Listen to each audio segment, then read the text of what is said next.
Один-два раз и еще раз о живописной манере. Грубый и гладкий стиль. Уже к XVII веку во Фландрии и Голландии в Золотой век деление живописной манеры на грубую и гладкую стало явным. Настолько, что начинающим художникам, готовящимся связать свою жизнь с этой профессией, настоятельно рекомендовали избрать либо первый, либо второй вариант. Писать так, как Рембрандт или как Ван Дейк. Правда, такая персонализация сейчас кажется довольно относительной и обусловлена в большей степени известностью на тот момент именно этих фамилий. На самом деле, несмотря на то, что среди картин Рембрандта можно найти немало примеров этой самой грубой, мазистой, пастозной, фактурной живописи, и, кстати, заказчики часто жаловались именно на эту его небрежность письма, есть в его живописном наследии очень аккуратные, необычайно тонко сделанные вещи. Это касается, например, заказных репрезентативных портретов из американских коллекций. Более явным примером грубой манеры письма представляется современник Рембрандта Франц Хальс.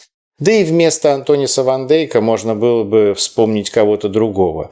Действительно, работы Ван Дейка не выглядят настолько уж выписанными, особенно сейчас, когда под воздействием времени краски приобрели большую прозрачность, что добавило некоторую грубость, обнажились просвечивания, стало больше чувствоваться кухня живописца, а ведь именно этим грубая и гладкая манера отличались.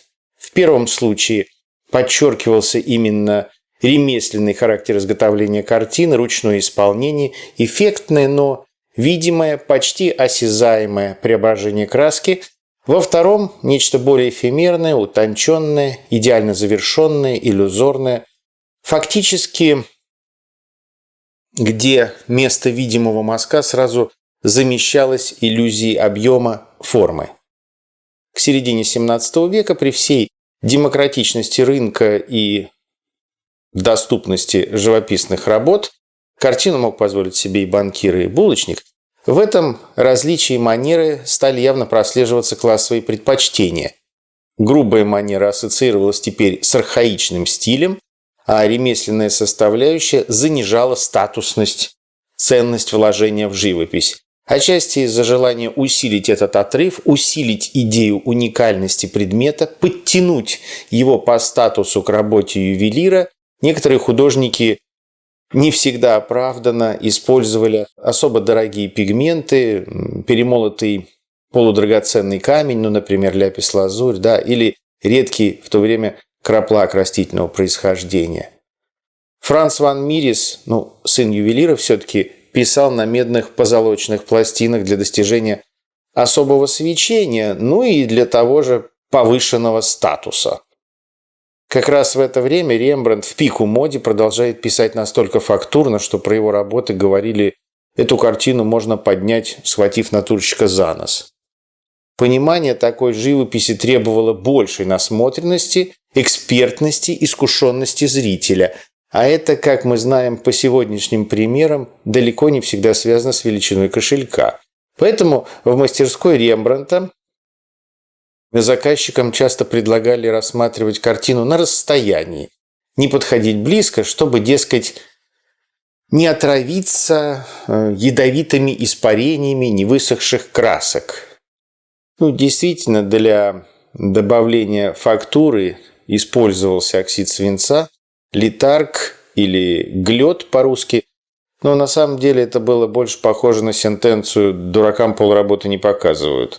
И несмотря на то, что Рембрандт был значимой фигурой, даже учитывая роль его мастерской, количество учеников и подражателей, чаша весов все больше склонялась в сторону именно гладкой, аккуратной живописи. Приверженцы грубой манеры первые ощутили на себе закат Золотого века. В XVIII веке, после трансформации художественного рынка, где профессиональных живописцев стало заметно меньше, а покупателями картин вместо торговцев, трактирщиков и булочников стали сплошь кардиналы и короли, грубая манера встречается крайне редко. Часто упрощенная манера письма объяснялась либо откровенным баловством художника, допустим, маленькая картинка пикантного содержания не для посторонних глаз, или для крайне ограниченного круга. Или это был эскиз, набросок, или роспись такого высокого плафона, который никто и никогда близко не рассмотрит. Пышная, энергичная, полновесная барокко переродилась в зефирообразное, замельченное, приторное рококо, что еще больше способствовало становлению детально нарисованной, подобно гравюре, аккуратно выписанной картине. Способствовало господству гладкой манеры. Продолжатели рембрандтовской традиции, такие как Семен Шарден, с его сухим мазком, были все-таки не столь фактурны, не столь грубы. Скорее, выделялись самоучки типа Гейнсбора. Живопись вроде и гладкая, как акварель, и можно усмотреть влияние Рубенса и Ван Дейка, соответственно, но мазок довольно активный, широкий, текучий, манера свободная. Такой же артистизм мазка, своего рода живописная импровизация, подчеркивающая скорость исполнения, это можно найти в поздних работах Фраго, так называли Фрагонара в Париже. В XIX веке с распространением уравновешенного классицизма и тем более парадного ампира грубая манера была все так же неуместна. Художники-экспериментаторы, вроде Уильяма Тернера, были скорее исключением, белой вороной, что не лучшим образом отражалось на их финансовом положении.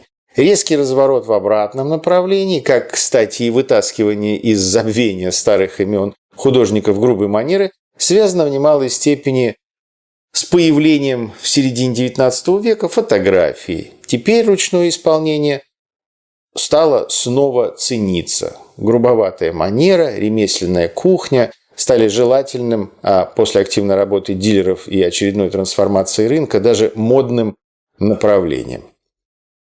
И речь в данном случае не только об импрессионистах, даже такие дотошные художники-миниатюристы, как Пахитонов и Мейсанье, представляются фотографичными, не грубыми только на первый взгляд.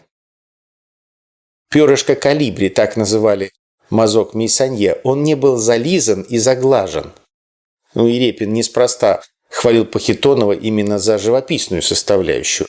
Выходит, чтобы получить цельное восприятие от грубой живописи Рембрандта или впечатлиться цветовыми нюансами впечатленцев XIX века, нужно отойти подальше.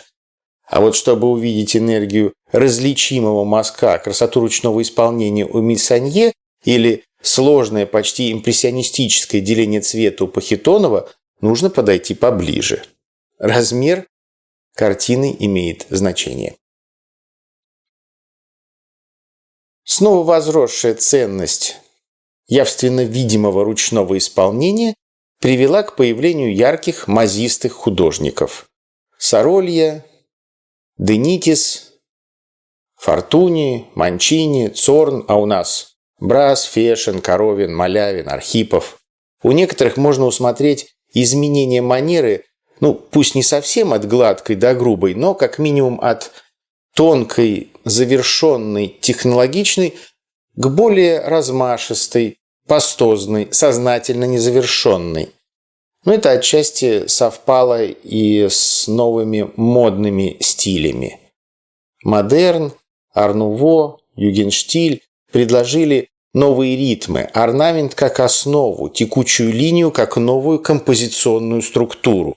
Теперь энергия мазка снова стала главной, и художники лепили эту самую структуру на картине повсеместно, даже в ущерб стандартному академичному технологизму. Прозрачные тени, фактурные света – нет.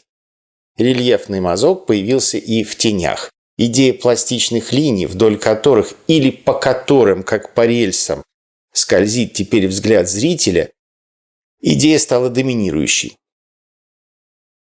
В XX веке новомодные измы по-своему решали, как они будут не походить на фото, уже вне рамок спора грубая или гладкая манера.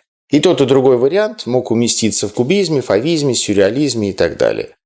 В реалистической традиции к концу XX века тоже не наметилось явного фаворита, и на сегодняшний день современные живописцы часто смешивают эти два подхода. Гладкая манера, тщательная детализация, сделанность, ювелирный подход – это визитная карточка вашего профессионализма. Эти признаки полноценной картины часто определяют место зрительского внимания. Композиционный, смысловой, да какой хотите, центр, зерно картины, тогда как на остальном поле художник может разгуляться, показав степень своей свободы. Здесь уместно все. Незавершенность снова отсылает нас к процессу, к кухне, широкий явный мазок к ручному исполнению, к ремеслу, а паста, фактура, притирка, процарапывание, мастихин – это та самая импровизация и артистизм, собственно, владение инструментарием.